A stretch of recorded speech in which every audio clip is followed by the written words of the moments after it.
Hej, mit navn er Ken Sørensen, og velkommen til Tweak.dk. Vi har i dag kigget på Rockets nye Kone-mus, nemlig Kone Pure, som udover at byde på et nyt design, også byder på en del nye fede features. Rocket fremhæver selv 8200 dpi, eller op til 8200 dpi.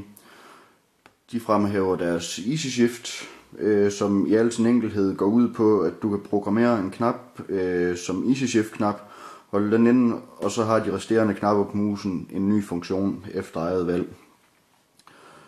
Der er multicolor, som går ud på, at musen har indbygget 16,8 millioner forskellige farver, og dem kan du selvfølgelig bruge til at lyse dit logo op med.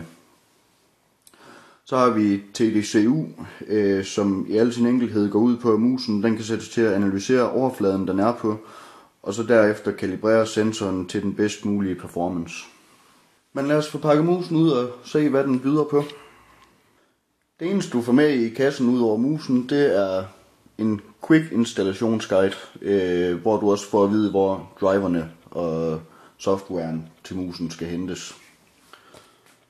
Hvis vi tager et lidt nærmere kig på musen, så det første man lægger mærke til, det er, at musen er ikke ret stor, og jeg oplever, at til min hånd er den faktisk for lille.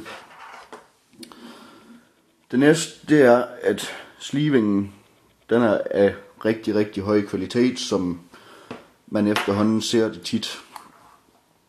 Så har vi selvfølgelig obligatoriske venstre og højre museknap, scrollhjul og plus minus til for eksempel at skifte DPI med.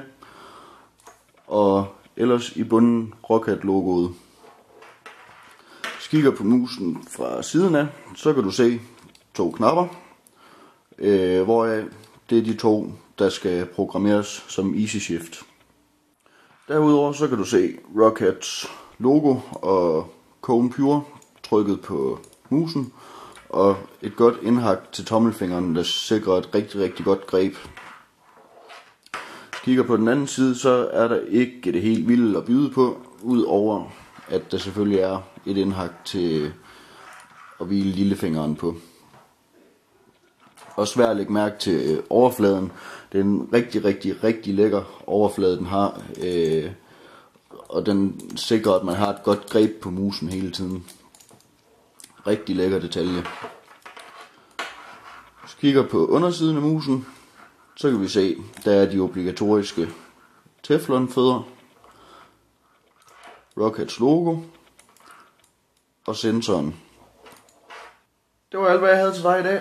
Tak fordi du så med, og husk at gå ind på Tweak.dk og læse det fulde review af musen. Vi ses.